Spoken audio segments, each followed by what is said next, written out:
আমাদের মহানবী মুহাম্মদুর রাসূলুল্লাহ সাল্লাল্লাহু আলাইহি ওয়াসাল্লামের ৬৩ বছরের পবিত্র জীবন ইতিহাসকে সিরাতুন নবী বলা হয়।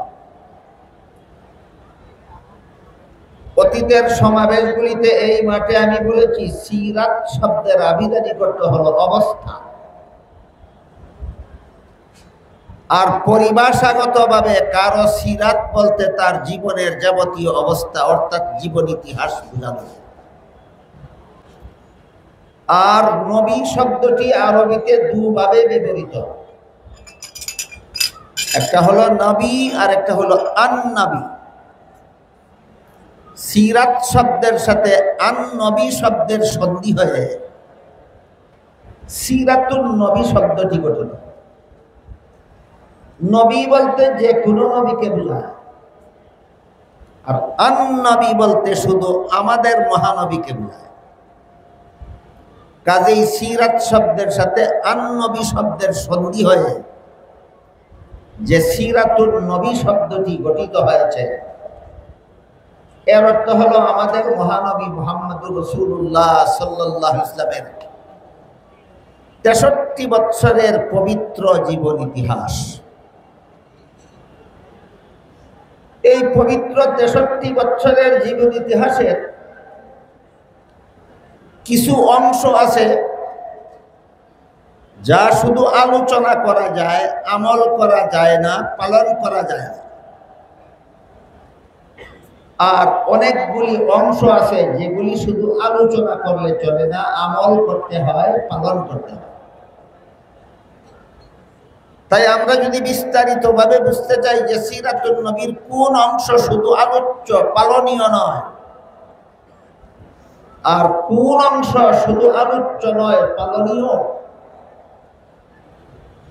এ দুটি প্রশ্নের পরিষ্কার জবাব বুঝতে হলে সিরাতুন নবীর প্রধান ৩টি অধ্যায় সম্পর্কে পূর্ব অবগতি লাগে।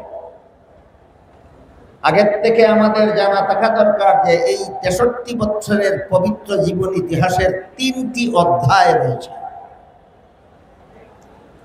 প্রথম অধ্যায়ের সময়কাল ৪০ বছর। এই অধ্যায়কে কাবলান নবুয়ত বলা হয়। দ্বিতীয় অধ্যায় ১৩ বছরের। এই অধ্যায়কে মক্কি জিন্দেগি বলা হয়। তৃতীয় অধ্যায় ১০ বছরের।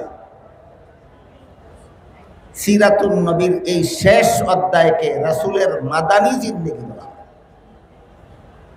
পরবর্তী কথাগুলি পরিষ্কারভাবে বোঝার স্বার্থেই আমরা প্রথমেই মনে রাখি সিরাতুন নবীর প্রধান ৩টি অধ্যায় আছে। প্রথম অধ্যায় ৪০ বছরের, নাম কাবলান নবুয়ত। দ্বিতীয় অধ্যায়ের সময়কাল ১৩ বছরের, নাম মক্কি জিন্দেগি। তৃতীয় অধ্যায়ের সময়কাল ১০ বছরের, নাম মাদানী জিন্দেগি। এই ৩ অধ্যায়ের আবার ৩টি বৈশিষ্ট্য আছে। প্রথম অধ্যায় ৪০ বছরের পবিত্র জিন্দেগির প্রথম অধ্যায়ের বৈশিষ্ট্য হল রাসূলের জিন্দেগির প্রথম ৪০টি বছরের জীবন ইতিহাস। এর বৈশিষ্ট্য, এটা উম্মতের জন্য শরীয়তের দলিল নয়, এটা নবীর জন্য নবুয়তের দলিল। যারা জানেন তো জানেনই, কারো জানা না থাকলে আপাতত শব্দ দুটি স্মরণ রাখুন, আমি পরে মর্ম বলতে বলছি।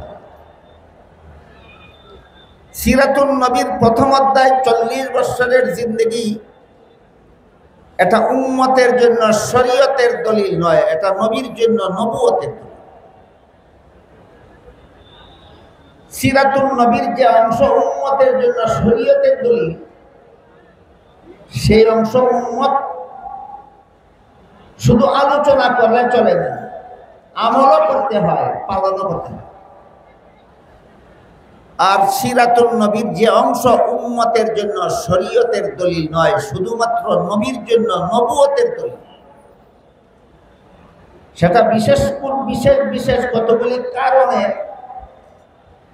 এই অধ্যায় শুধু আলোচ্য, পালনীয় নয়। আলোচনা করা যায়, পালন করা যায় না। আলোচনা করলে নফল বন্দেগীর সওয়াব হয়, কিন্তু পালন করার ক্ষমতাই কোনো মানুষ রাখে না। যেমন ধরুন, উদাহরণস্বরূপ বলা যায়, কোন লোকের জীবন ইতিহাস তার জন্ম থেকে শুরু হয়, ঠিক তেমনি ভাবে সিরাতুন নবীর 63 বছরের ইতিহাসও আমাদের মহানবীর জন্ম থেকে শুরু হয়েছে। আর যেভাবে 63 বছরের জীবন ইতিহাসকে সিরাতুন নবী বলা হয়, তেমনি ভাবে আমাদের মহানবীর জন্মকে মিলাদুন নবী বলা হয়।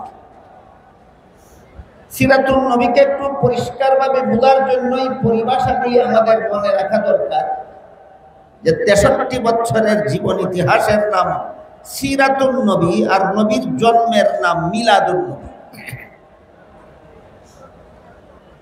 মহানবী মুহাম্মদুর রাসূলুল্লাহ সাল্লাল্লাহু আলাইহি ওয়াসাল্লামের পবিত্র জন্মকে মিলাদুন নবী বলা হয়। রাসূলের জন্মকালীন বেশ কিছু কথাবার্তা, বেশ কিছু অবস্থা, বেশ কিছু ঘটনাবলী এমন আছে যা আলোচনা করলে নফল ইবাদতের সওয়াব হয়, আলোচনা করলে নবুয়তের প্রমাণ পাওয়া যায়, আলোচনা করলে ঈমান তাজা হয়, আলোচনা করলে অমুসলিমদের ইসলাম গ্রহণের প্রেরণা জাগ্রত হয়, কিন্তু পালন করার সাধ্য কোনো মানুষের না।